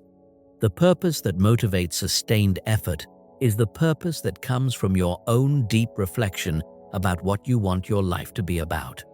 When focused development is connected to genuine purpose, the daily discipline required becomes meaningful rather than burdensome. You're not practicing concentration techniques because you should. You're developing mental skills because they serve something you deeply care about. Chapter 13. Advanced Concentration Techniques for Elite Mental Performance. Now that you understand the foundations and psychology of focus mastery, it's time for the advanced techniques that separate elite mental performers from everyone else. These are not beginner practices. They require a foundation of basic concentration skills and the psychological commitment to push beyond comfortable limits. But when mastered, they provide access to levels of mental performance that most people never experience. The first advanced technique is micro-recovery attention cycling. Most people think of focus as something you turn on and try to maintain for as long as possible. But elite performers understand that attention is more like a muscle that benefits from strategic rest periods even during focused work sessions. Micro-recovery cycling involves deliberately pulsing your attention intensity throughout work sessions. Instead of trying to maintain peak concentration for hours, you alternate between periods of maximum focus and brief moments of controlled mental relaxation. This might mean 90 seconds of intense concentration, followed by 10 seconds of soft focus, repeated throughout your work session. The recovery periods aren't breaks from work. They're moments where you maintain awareness of your task while allowing your concentration mechanisms to briefly recharge. You might take a conscious breath, briefly shift your visual focus, or momentarily relax your mental effort while staying engaged with your work. This technique requires precise timing and awareness. You need to catch the early signs of attention fatigue before your focus deteriorates significantly. Most people wait until their concentration has already declined before taking breaks. Micro-recovery cycling means refreshing your attention before it needs refreshing. Elite performers report that this approach allows them to maintain high-quality focus for much longer periods than continuous concentration attempts. The brief recovery periods prevent the cognitive fatigue that usually forces longer breaks and keeps attention quality consistently high. The second advanced technique is attention anchoring under distraction. Basic focus training happens in controlled environments with minimal distractions. Advanced focus training deliberately introduces distractions to build concentration skills that work in real-world conditions. Attention anchoring means developing the ability to maintain focus on your chosen object of attention while distractions are actively trying to pull your attention elsewhere. This isn't about eliminating distractions. It's about maintaining concentration despite their presence. You can practice this by gradually introducing controlled distractions during focus sessions.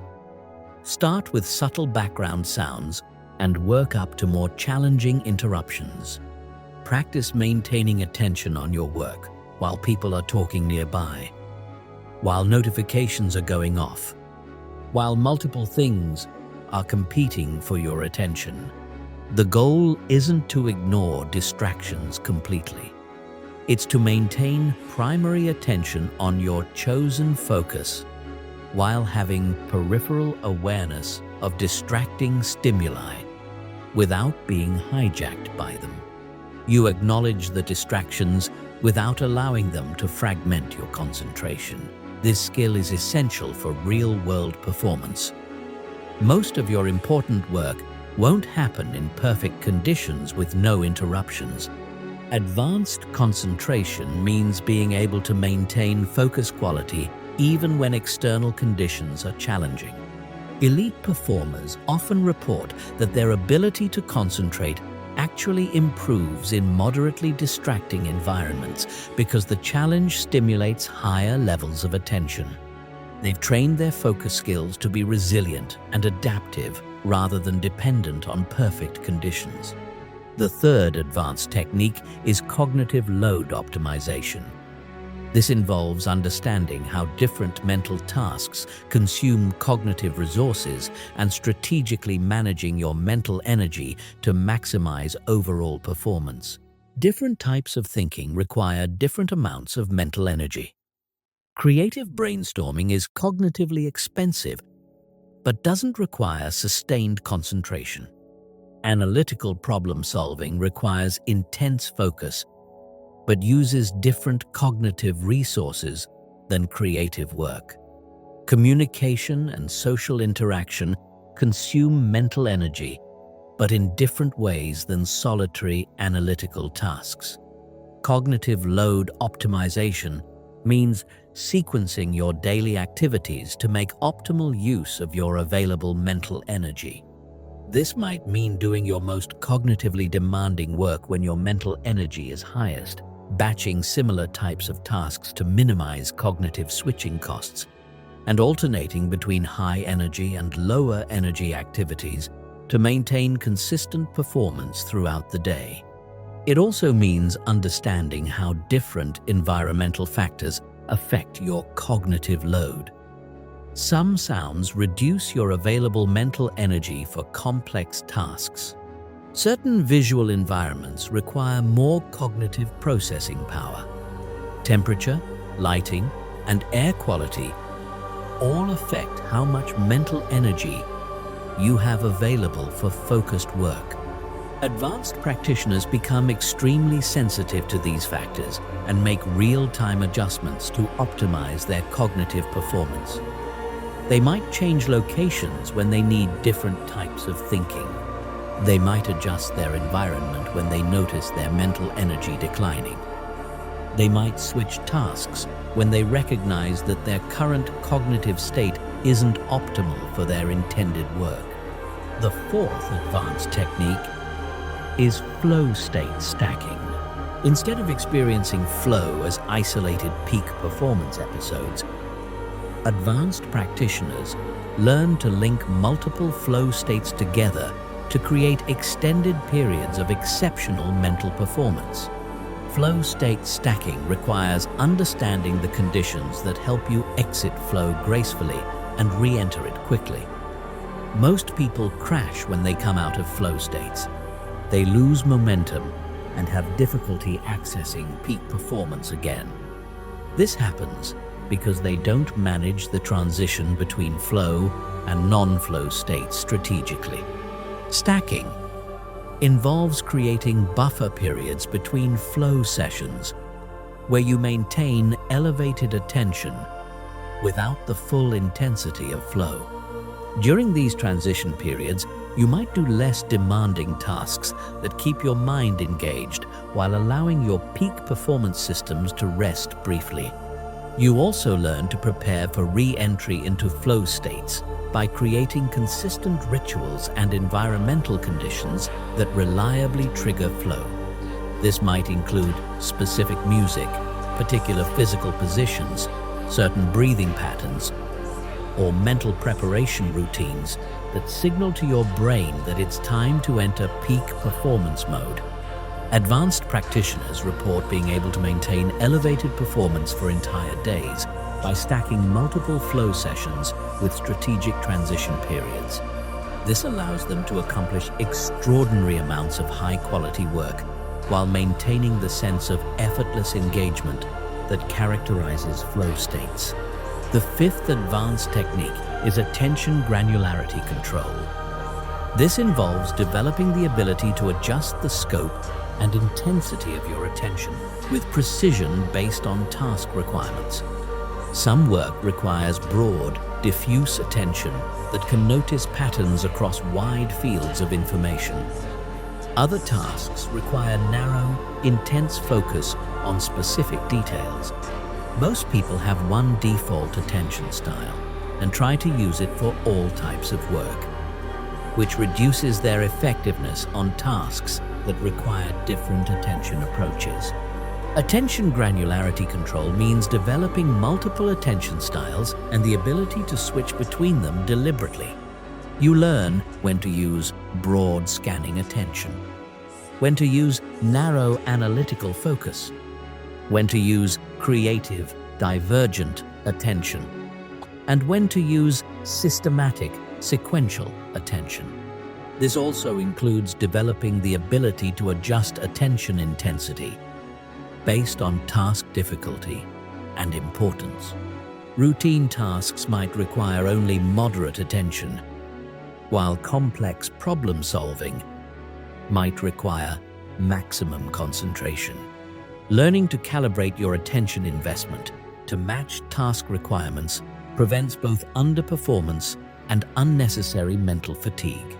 Advanced practitioners describe this as having multiple attention settings that they can access on demand. They might use broad, relaxed attention for initial brainstorming, then switch to narrow, intense focus for detailed analysis. Then shift to systematic scanning attention for quality checking their work. The sixth advanced technique is metacognitive performance monitoring.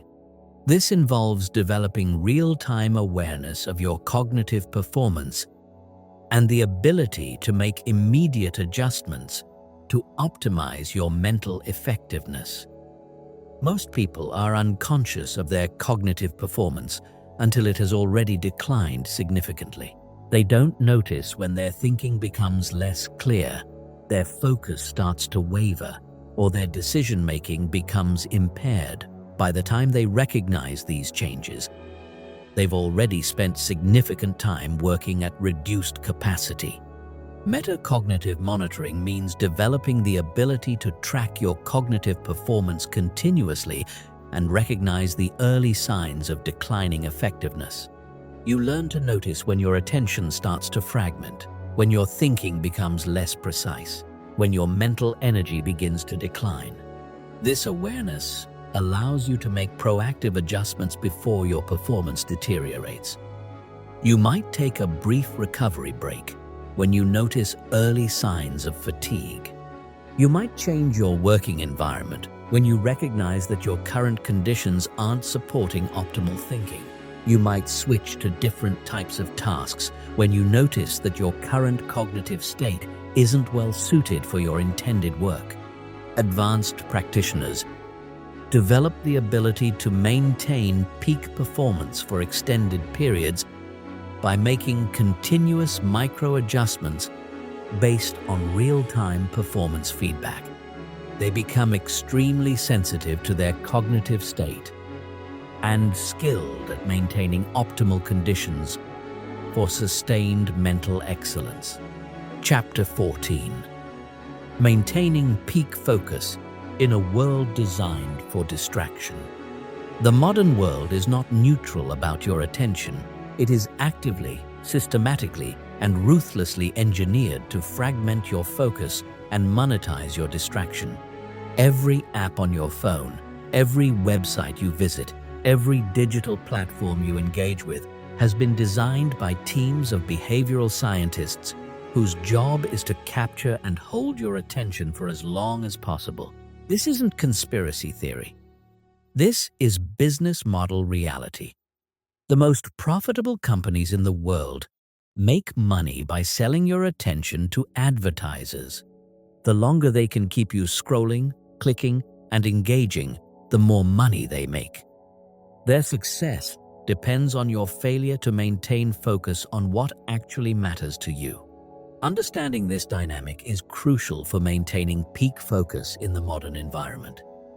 You're not fighting against accidental distractions. You're defending against sophisticated psychological warfare designed to undermine your cognitive autonomy.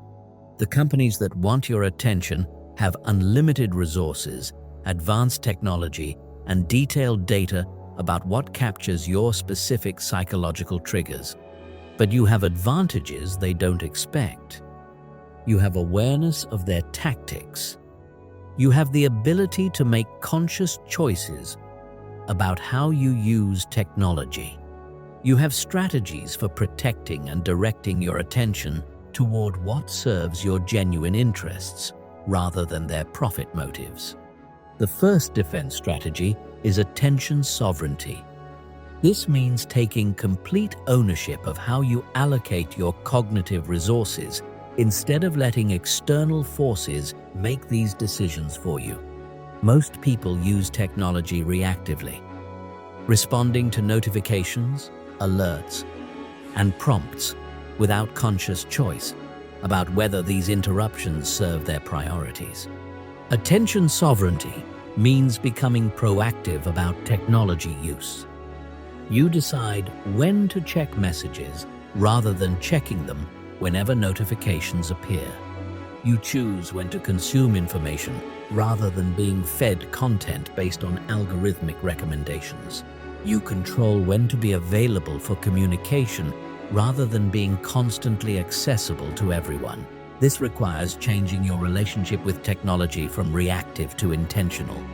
Instead of allowing devices and applications to interrupt you whenever they want something, you interact with them on your terms, when it serves your priorities, for specific purposes that advance your goals.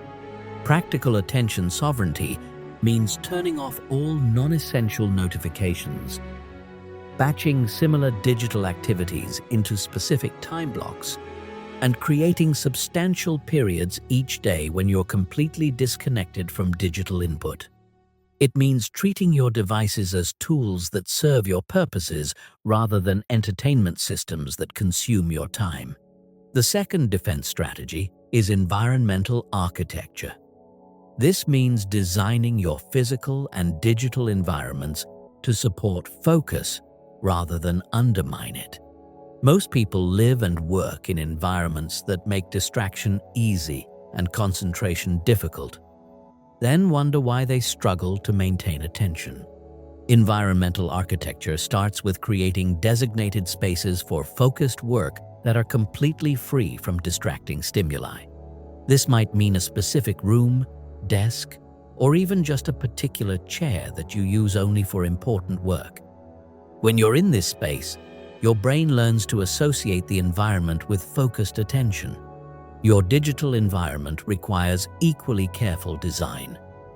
This means organizing your computer desktop to eliminate visual distractions, using applications that block distracting websites during work sessions, and setting up your devices so that everything you need for productive work is easily accessible, while everything that might distract you requires extra effort to reach. The goal is making focused work the path of least resistance while making distraction more difficult and less rewarding. When your environment automatically supports concentration, you don't have to rely on willpower to stay focused. Good choices become easy choices. The third defense strategy is cognitive immunization. This involves building mental resistance to the psychological techniques that distraction technologies use to capture your attention. When you understand how these techniques work, you become less susceptible to their influence. Most distraction technologies use variable reward schedules, social validation mechanisms, and fear of missing out triggers to keep you engaged. Understanding these psychological hooks allows you to recognize when they're being used on you and make conscious choices about whether to respond. Cognitive immunization also means developing metacognitive awareness during technology use. Before you pick up your phone or open a distracting website, pause and ask yourself what you're hoping to accomplish. Are you looking for specific information? Or are you just seeking stimulation? Are you using technology to solve a problem, or are you using it to avoid important work? This brief moment of conscious reflection often reveals that your impulse to check devices or browse websites isn't serving any genuine purpose. It's just a habitual response to boredom, anxiety, or the desire for immediate gratification. When you recognize this pattern, you can choose to redirect your attention toward more meaningful activities. The fourth defense strategy is social boundary management. Other people can either support or sabotage your focus, often without realizing the impact they're having on your cognitive performance. Managing these social dynamics is crucial for maintaining peak attention in environments where other people have different priorities and different relationships with distraction. This means having explicit conversations with family members, colleagues, and friends about your focus priorities and the boundaries you need to maintain peak cognitive performance. It means explaining why you don't respond to non-urgent messages immediately and when people can expect responses from you. Social boundary management also involves modeling focused behavior for others instead of accommodating their distracted habits. When you consistently demonstrate that deep work and sustained attention are priorities, Other people often adjust their expectations and behavior to support your focus rather than undermine it. The fifth defense strategy is purpose-driven technology use. This means connecting your technology habits to larger goals and values rather than using devices and applications for entertainment or distraction. When technology use is aligned with genuine purposes, it becomes a tool for achieving what matters to you rather than an obstacle to focus. Purpose-driven use involves regularly auditing your technology habits and eliminating applications, websites, and digital activities that don't serve your real priorities. It means being intentional about the information you consume, the people you follow on social platforms, and the digital tools you allow into your attention ecosystem. This doesn't mean eliminating all entertainment or social technology use. It means being conscious and intentional about these choices, rather than using technology habitually or compulsively. When digital activities are aligned with your values and goals, they support your overall life satisfaction rather than undermining your ability to focus on what matters most. The sixth defense strategy is attention training consistency. Your focus skills will atrophy if you don't maintain them. Just as physical fitness requires ongoing exercise, cognitive fitness requires regular practice. This is especially important in environments designed to weaken your concentration abilities. Consistent attention training means maintaining daily practices that strengthen your focus muscles regardless of external conditions. This might include meditation, reading challenging books without distractions, engaging in complex problem-solving activities, or any other practices that require sustained concentration. The key is consistency rather than intensity. Brief, daily practice is more effective than sporadic, longer sessions. Your brain responds better to regular training than to occasional intensive efforts. Even 10 minutes per day of deliberate attention practice can maintain and gradually improve your focus capabilities. Regular attention training also helps you notice when your focus skills are declining due to environmental pressures or increased stress. When you have a consistent practice, you have a baseline for recognizing changes in your cognitive performance and making adjustments before significant deterioration occurs. Maintaining peak focus in the modern world requires understanding that you're swimming against a cultural current that favors distraction, immediate gratification, and scattered attention. But when you develop the strategies and skills for protecting your cognitive resources, you gain access to levels of mental performance that become increasingly rare and therefore increasingly valuable. Chapter 15. Your complete mental transformation blueprint. Everything you've learned up to this point leads to this moment. You now understand the science of attention, the psychology of focus, the techniques for concentration, and the strategies for maintaining mental clarity in a distractible world. But understanding and implementation are different things. Knowledge without action changes nothing. This chapter is your blueprint for turning everything you've learned into lasting transformation. The transformation process happens in 3 phases: foundation building, skill development, and mastery integration. Each phase builds on the previous one, and rushing through any phase undermines the entire process. This isn't about quick fixes or overnight changes. This is about systematic, permanent upgrade of your mental capabilities. Phase 1 is foundation building, and it lasts approximately 60 days. During this phase, your only job is establishing the basic habits and environmental conditions that make sustained focus possible. You're not trying to achieve peak performance yet. You're creating the conditions where peak performance can eventually emerge. Foundation building starts with sleep optimization. For the next 60 days, you commit to 7 to 9 hours of quality sleep per night. This isn't negotiable. Everything else depends on having the neurological foundation that only adequate sleep can provide. Poor sleep makes every other focus technique infinitely more difficult. Environmental design is equally fundamental. During phase 1, you eliminate the most obvious sources of distraction from your living and working spaces. Turn off non-essential notifications. Create at least one space in your home that's designed specifically for focused work. Remove visual clutter from your primary workspace. These changes seem simple, but they create the environmental foundation everything else builds upon.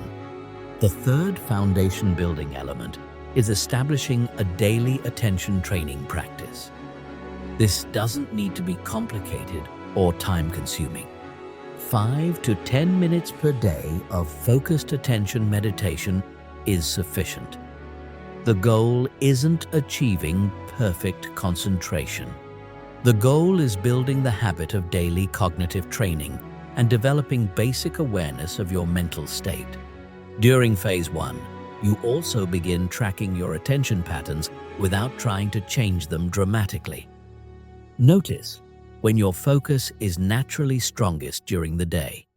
Observe what activities and environments support concentration versus those that fragment attention. Become aware of your cognitive rhythms without judging them or forcing immediate changes. The final foundation building element is gradual technology boundary implementation. Start with small changes like putting your phone in another room during meals or designated work periods. Begin batching email checking into specific times rather than responding continuously throughout the day. These aren't dramatic changes, but they begin establishing your authority over technology rather than letting technology control your attention. Foundation building might seem too gradual or insufficient for people who want rapid transformation. But this phase creates the psychological and environmental conditions that make advanced focus techniques possible. Without this foundation, advanced practices either fail completely or produce temporary results that don't last. Phase 2 is skill development, and it lasts approximately 90 days. During this phase, you systematically develop the specific cognitive abilities that enable sustained peak performance. This is where you learn to enter flow states reliably, maintain concentration under pressure, and direct your attention with precision toward what matters most. Skill development begins with implementing the focus power system you learned about earlier.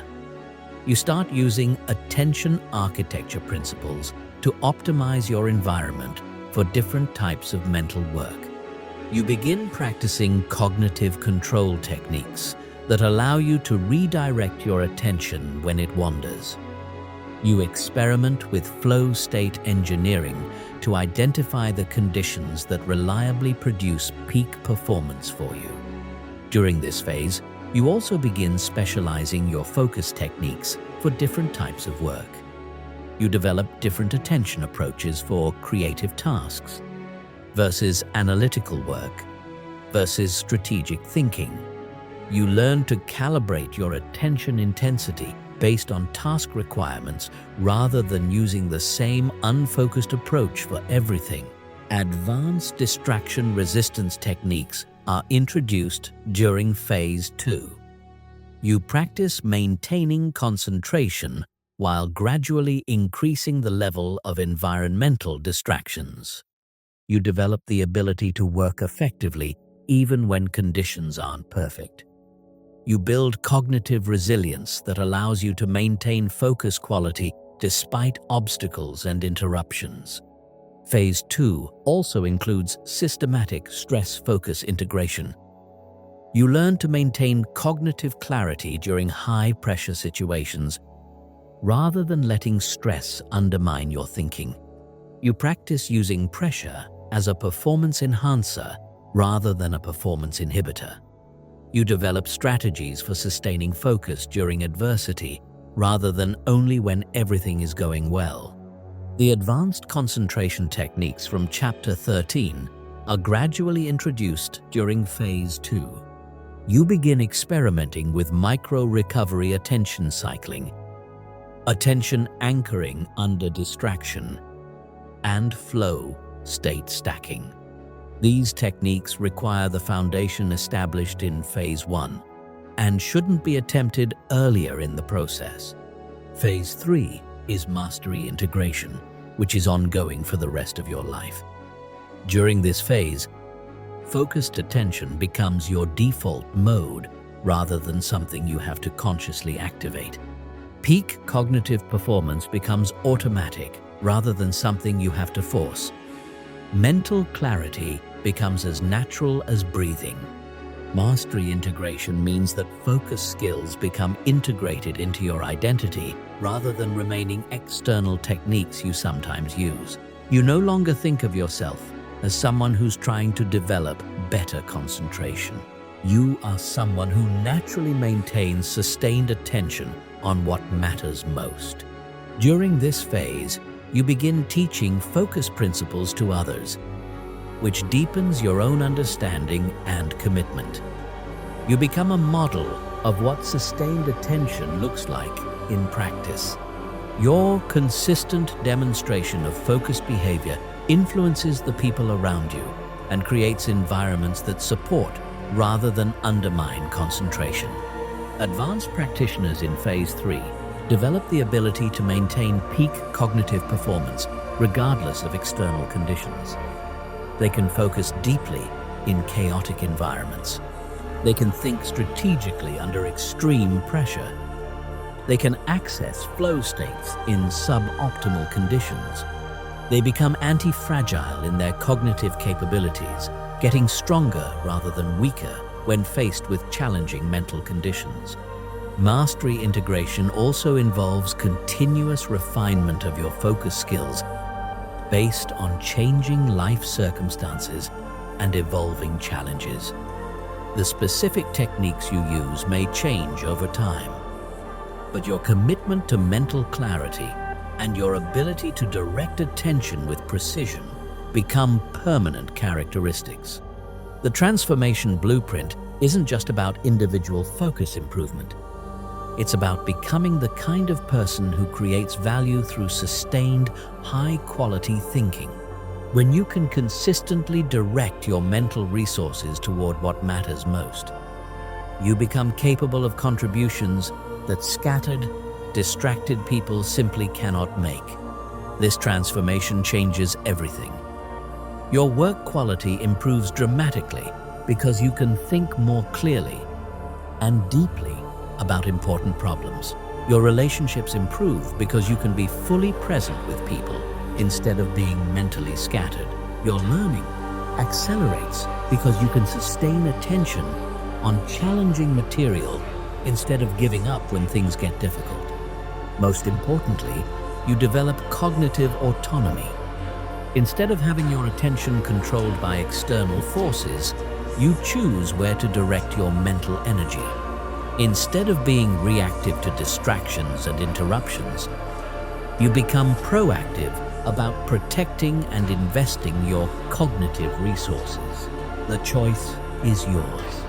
You can continue operating with scattered, fragmented attention like most people, accomplishing less than your potential and feeling constantly overwhelmed by competing demands for your mental energy. Or you can commit to the systematic development of focus mastery and access levels of cognitive performance that most people never experience. Where focus goes, power flows. The question is, where will your focus go from here? Will you let it be controlled by forces outside yourself?